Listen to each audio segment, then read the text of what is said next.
Buying a home is a huge milestone, but we all know it takes a lot of planning and especially saving. If you're looking to buy your first home, you might be wondering, how do I start saving for this big purchase? Well, today we're going to talk about practical ways to cut back on your expenses and build up your savings for buying your first home. Let's jump right into it. First things first. The key to saving for a home is setting a realistic goal and creating a budget. Start by reviewing your income and monthly expenses. Take a close look at where your money is going and identify areas where you can cut back. Let me first say that I am not one of those people that thinks you shouldn't have a coffee or dine out or buy yourself nice things. No, not at all. But as a reformed shopaholic, I now understand I don't have to buy everything that I like. After loading up my car for multiple trips to the Goodwill, I had a light bulb moment like, maybe I need to stop buying so much stuff. You know what else I realized? I hate to clean. All those knickknacks on the shelf, pass. It's easier for me to go over with the duster than having to pick up everything, wipe it down. It's not for me. That doesn't mean I don't have stuff, because I do, but definitely much less than I used to. Tip number 1, track your spending. You don't have to do this every month, but you can't save if you don't know where your money is going. So use a simple spreadsheet to track your spending. Start by categorizing your expenses, things like groceries, subscriptions, dining out, entertainment, and see where you can cut back. I'm going to tell you right now, eating out. Gonna have to cut it. I love going out. I probably do this at least once a week. But the internet has changed how I dine out. Let me explain. One year I went to Easton's Bacon Fest with a friend, and one of the trucks was selling empanadas. And my daughter loves empanadas, so I wanted to grab her some. Well, I happened to be hanging with my friend who is Spanish, and she was outraged by the price. I think it was like $4 or $5. I don't remember. But she said something that changed the game. We can make them at home for that price. And a light bulb went on. So I came on YouTube and I searched empanada recipes, and there was a woman with 1 million views. So I thought, come on, she has to be doing something right. And voila. I could, in fact, make a batch of empanadas for the same price. And sadly, I haven't purchased empanadas since. I've done the same thing with other restaurant recipes, but for some reason, never had considered it for festival foods. That doesn't mean I no longer go to festivals and spend money, because I sure do. I just spend differently. I do the same thing with cocktails. If it has less than 3 ingredients, I'm likely making it at home. Dining out is so expensive. And if you do it on the delivery apps, the surcharges can be as much as the food. Do yourself a favor and learn to make some of your favorite foods at home. Y'all all heard it. We got McDonald's at home. And don't be cheap. Buy yourself the good stuff, the quality stuff, the good beef, the good rolls, the fresh herbs. It will change your life. You'll not only have an extra few bucks, you'll upgrade your taste buds too. It may likely be a little more in the beginning because you're buying all new supplies, but as you build up your pantry, hopefully you will see some savings. Number 2, can you cut the unnecessary subscriptions? We've all got those monthly subscriptions we barely use. Maybe it's a gym membership you don't go to, streaming services you rarely watch, or that beauty box that's just collecting dust. Take a few minutes, go through your subscriptions, and cancel the ones you don't need. Every little bit counts. Or maybe you could benefit by going to a lower package. Recently, I noticed I was subscribed to a mid-level Wi-Fi package, and the lower package will probably be sufficient. There was no penalty to go to a lower package, so I did. It's not a big difference, but if you check on your subscriptions every so often, you may find some savings. Tip number 3, set a specific savings goal. Instead of saying, I'm just going to save some money, set a concrete goal. How much do you need for your down payment? Research the home prices in your area. Determine how much you should aim to save each month. Knowing exactly what you're working toward helps you stay motivated and focused. Once you have a savings goal, set up a dedicated savings account for your down payment. Having a separate account makes it easier to track your progress and helps you resist the temptation to dip into the money you're saving for your home. When I first learned to save, I did the 52-week money challenge. It's where you start out in the beginning of the year. Week 1, you save $1. Week 2, you save $2. Week 3, you save $3, and so on and so forth. So the most you're actually saving per week is $52 at week 52. At the end of the year, you will save $1,378. It's not a lot, but you have to start somewhere. If you can automate your savings, that would be great. If you find it's hard to save consistently, consider setting up an automatic transfer from your checking account to your savings account. Even if it's just a small amount each paycheck, automating the process helps you stick to your savings plan without thinking about it. Some banks even offer services like the vacation plan or the Christmas plan so that you're saving a little bit each pay, and when the date actually comes around, you're all saved up and not caught by surprise.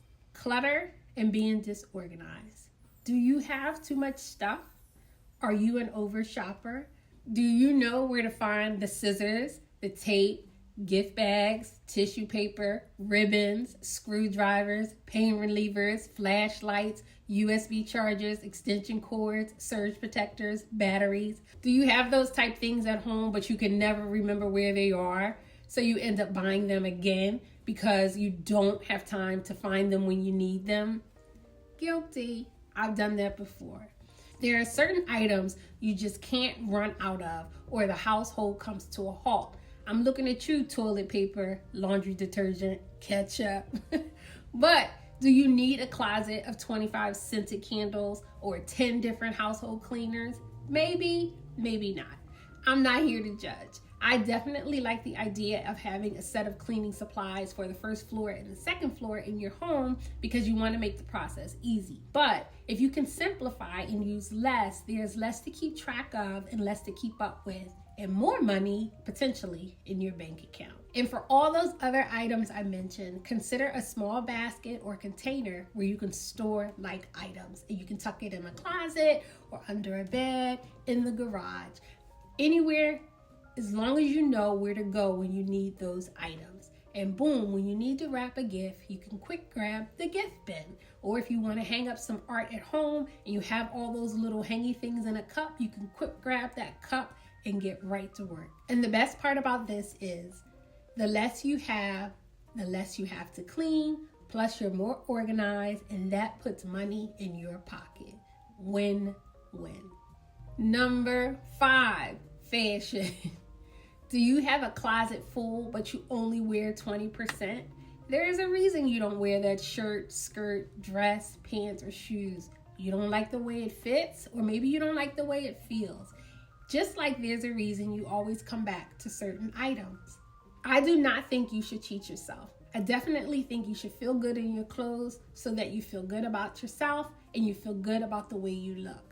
I love that quote by Deion Sanders. If you look good, you feel good. If you feel good, you play good. And if you play good, they pay good. I definitely have some limits on what I will spend. But if it's a hell yes and I like the way it looks, I'm buying it. But if it's iffy, it's a no. I follow all the girlies. And once I learned about cost per wear, that really helped. If something is expensive, but I will get a lot of wear out of it, that makes it easier for me to spend. Whereas if it's a red, white, and blue top, I'm only going to wear for Memorial Day, 4th of July, that kind of thing. Maybe I won't spend as much. Does that make sense? It doesn't mean I won't buy something fun to wear to an event. It just means I won't spend as much as I would on a pair of jeans or shoes that I will wear all season. The next one is anything finance, credit card. Have you heard of the snowball effect? The snowball effect is when you have a set amount that you're comfortable paying on your debts, and you make that payment until they are all paid off. You put anything extra on the smallest debt so they get paid off. So that one gets paid off first. So when that smallest debt is paid off, you don't then get to keep it and, put it back and spend it. You take that minimum payment and now you tack it on to the next debt until that one is paid off. It's all about building momentum. But the whole time you're still only committed to that one payment. And also you have to commit to not adding on any more debt. I'm going to look and see if I can find a video that you can watch, and I'll tag it here. And this one is a bonus. It's basically using secured credit cards. It's last but not least. If you're a ghost, meaning that you have no credit, or if you don't qualify because you have bad credit and you need to rebuild your credit, consider a secured credit card. When I first started in real estate, I used to join these weekly calls. And one thing they suggested in getting a secured credit card, but treating it like a regular credit card. Yes, it's your money. You have to fund it.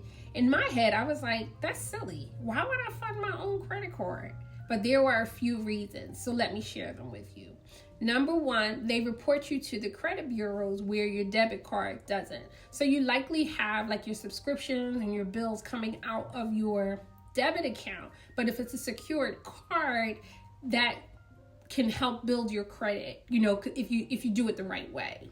Another one is they typically start you out pretty low, maybe $200 to $300. So just like with any other credit card, they recommend you only use 30%.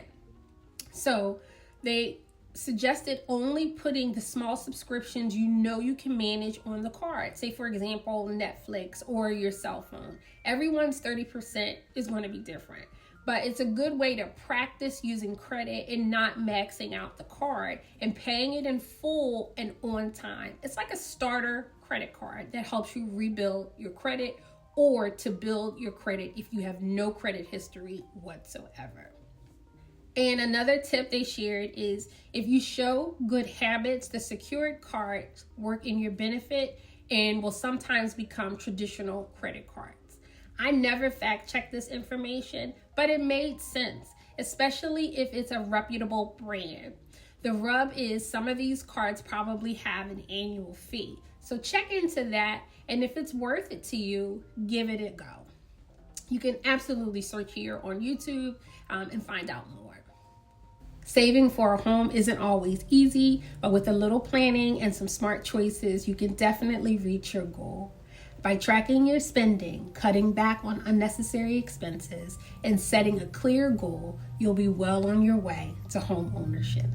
It's all about making small sacrifices now for the big rewards later.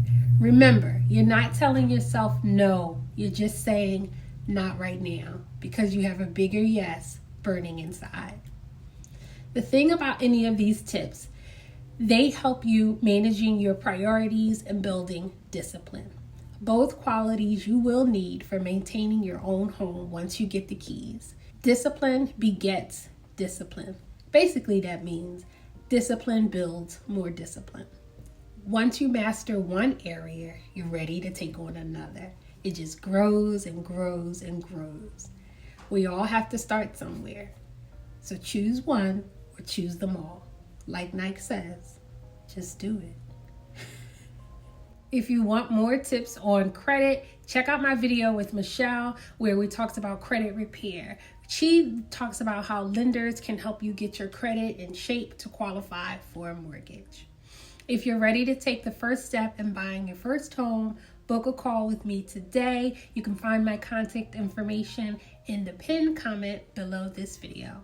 My name is Tiffany Nelson. I'm a realtor here in the Lehigh Valley. If you or someone you know needs a realtor, I would love to hear from you.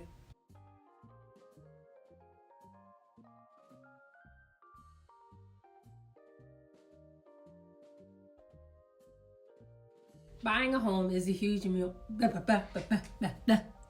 Thanks so much for watching.